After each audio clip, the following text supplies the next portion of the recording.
And he led me to the story of Hosea. Hosea is a great book.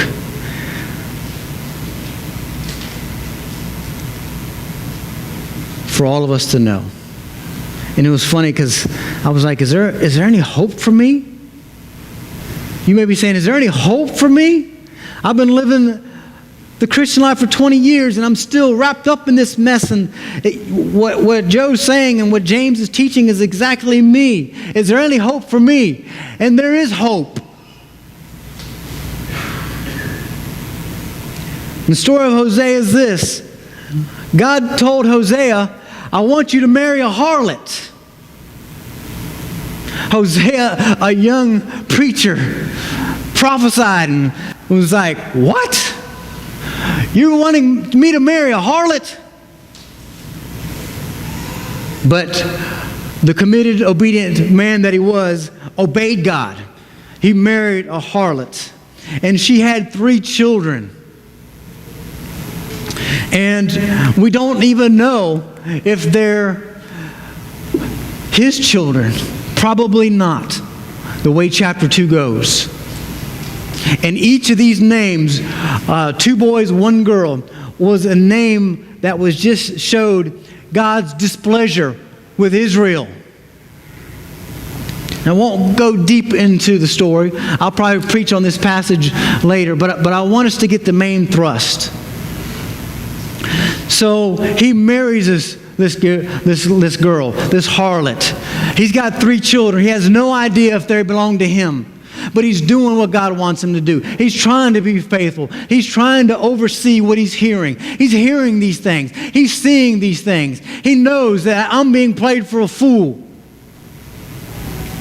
But he remains faithful until finally she just says, you know what? I've had enough of you. I've had enough of your God. I don't want anything to do with you.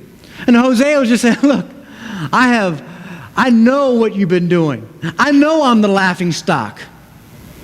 And you're going to leave me. She committed adultery. She embarrassed him. She lied about him. She betrayed him. She abandoned him. She forgot about him while she moved on to other lovers.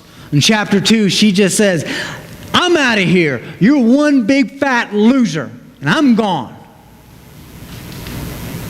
And she leaves. And then chapter 3. So what happens in the life of Hosea and Gomer? We discover that Gomer has continued to sink lower and lower until she fell into the hands of a man who did not care for her at all. That man sells her into slavery. You see, back in ancient times, there was what's called a slave block. It's where you were sold as a slave. And she was up there being sold at an auction as a slave. And all of a sudden, in the first verse of chapter 3, let me read it to you. Then the Lord said to me, go and love your wife again, even though she committed adultery with another lover. This will illustrate that the Lord still loves Israel, even though the people have turned to other gods and loved them. Can you imagine the scene? Can you imagine the scene as all of a sudden Hosea gets this? And you say, look, there's no way that Hosea can love her again. There's no way this has to be an act. It's not an act because this comes from God. And God gives Hosea the love that he needs to love his wife again. The love that he has for Israel. The love that he has for the church, his people. And imagine the scene as he goes to the slave blocks and the folks notice on the edge of the crowd, they see Hosea. And they start to gossip. Well, here he is. Hosea's here. He's going to come here to laugh at her. Look, she was probably once this beautiful lady. And through all the years, she's worn down. She's older and decrepit. And she's been used and abused. And I can see it right now as they're just kind of, will anybody take this lady? Will anybody take this later? Well, I'll give a little bit of money. I've got some change. And everybody's kind of laughing. They're making jokes. And then you have Hosea coming into the picture because he has the love for her again. God stroked that love into his heart again for her. And he says, look, I'm coming. I will have her. I'm not coming to laugh. I'm not coming to cheer. I'm not coming to do any of that stuff. I want her. She is my wife. I'm going to give you everything I have. I'm going to give you all the money I have. I'm going to give you all the wheat I have. I'm going to give you all that I have because that's my wife. And I want her. And I love her. And it doesn't matter what she's done in the past. I love her. And can you see it as he goes and he rips through the crowds? He takes off his jacket. He puts it around his wife. He says, I want you to be my wife again. I want to love you again. And I want you to be faithful to me, your husband. Well, let me tell you what this is picturing. This is the slave block. Well, there's also the slave block of sin. And we've all been on the slave block of sin. And let me tell you who's cheering on. The enemy is saying, you're worthless. I know your past. You've abandoned God. You've made mistakes before. I know who you are. And he's spouting all the things that you've done wrong. And he's laughing, and he's pointing the finger, and he's wagging the finger at you. And then Jesus steps on the scene and says, no, Satan. I love her. I love my church. I love my people. And I'm going to give everything I have. I'm going to give the crown of thorns on my head. I'm going to give the piercings. I'm going to give the whippings. I'm going to give the embarrassment. I'm going to give all the amusements. I'm going to give everything I have. I'm going to give my life. I'm going to take on the role of humanity for my people, for my bride, because she belongs to me. She belongs to me. And I love her. And I want the best for her. And Satan laughs no more.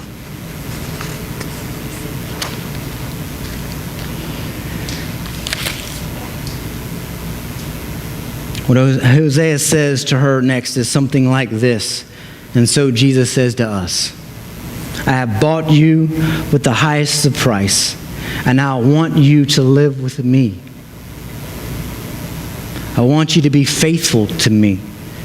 And I promise you that whether you're faithful to me or not, I will always be faithful to you. That's the God in whom we serve.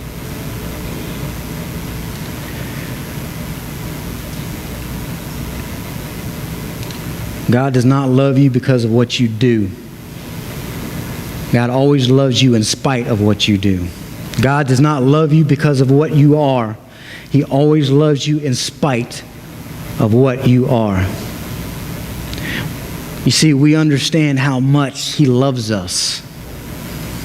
And we respond to Him with love, praise, adoration, sacrifice, surrender, and service, because who He is to us.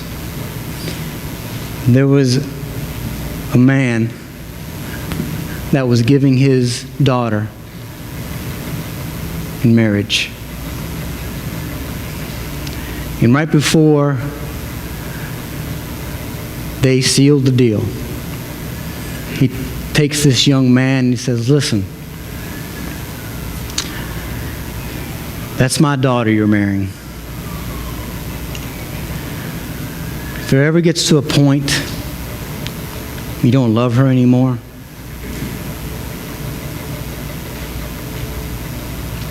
you let old George know. No matter what she's done, no matter what she says, you let old George know. Because I will always, always be glad to have her back. No matter what you've done,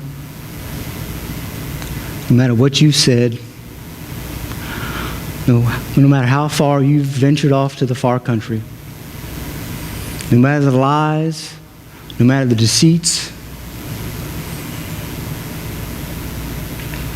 God is always will be glad to have you back. Just ask the prodigal son. Do not let the enemy lie to you and point his finger at you, because he has posted you on the slave block of sin. You are his child, and you no longer put yourself on the slave block of sin. You have already been purchased with the highest price.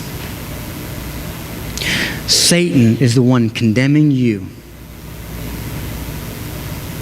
and pointing his finger at you and shaking his head at you and making you believe his own thoughts about you.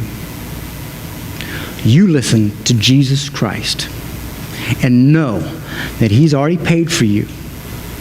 He gave everything that he had, and we know that through the Gospels. And we remember that in Easter and Christmas. But we need to remember that every single day so we can combat the lies that the enemy tries to make us believe. And we can win because we understand how this really works. Surrender is not a point of weakness. It is a point of strength. Within its weakness, he is made strong.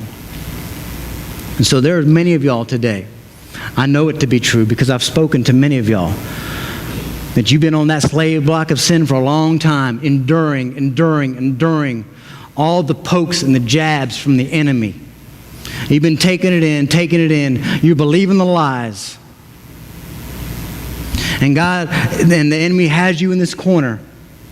And you don't think that you have the strength to get up. You don't think that God even loves you anymore, or he's forgiven you too much.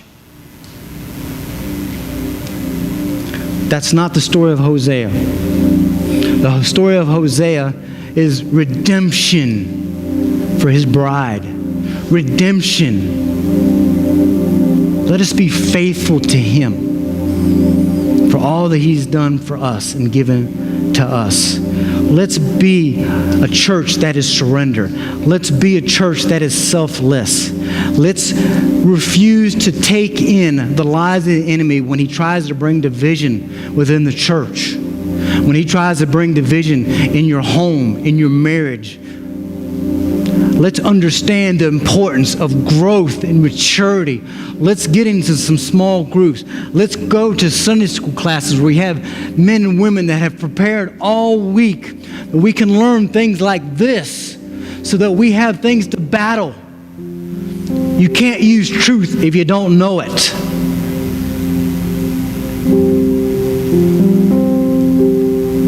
Let's come together in unity. Let's light the fire and the flame within and let it be exposed to the world. Let's be a church on fire for the Lord. And you do that not by twisting arms or coming up with all these different committees. Hey, let's do this committee, or let's do this outreach, and we do that when we're ignited with the passion of Jesus Christ within us. And then we become a walking, talking, living example and a witness to the world around us. That's what the world wants to see more than just a card. They want to see a life lived out. They want to see a family taking the principle of the scriptures and living them out. And by the way, that's what every single one of y'all want. You want what I want. We want peace. We want joy. We want harmony. We want purpose. The answer is God. The answer is surrender. Let him take over your life. Last week we talked about it. There's things that are preventing this to happen, and we're holding on to it. A hand cannot be filled up if it already has something in it. God is saying, hey, let some of these things go. What is it? What is it in your life that God is saying, let it go, so I can replace it with some things that's just going to help you understand what true holiness is, what true maturity is. It's going to bring you to a point of joy and peace no matter what their outer circumstances is. Because when you have true peace and true joy, it doesn't matter what this world offers you. We're getting ready to go into Acts chapter 5, where they just took beatings because God said, hey, I want you to go out and teach in the temple.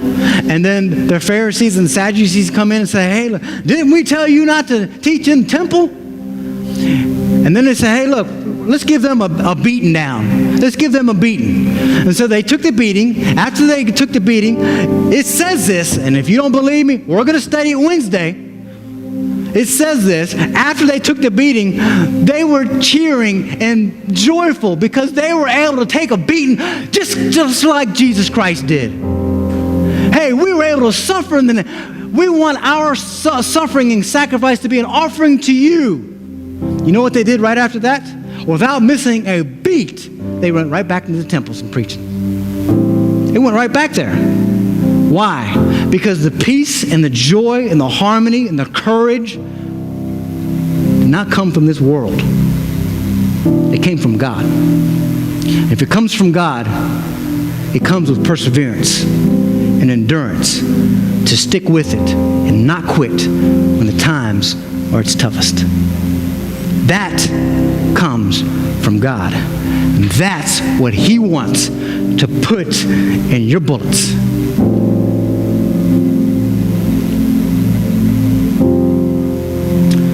So I'm going to pray. And then we're going to worship. Hey, we just sang 2 songs.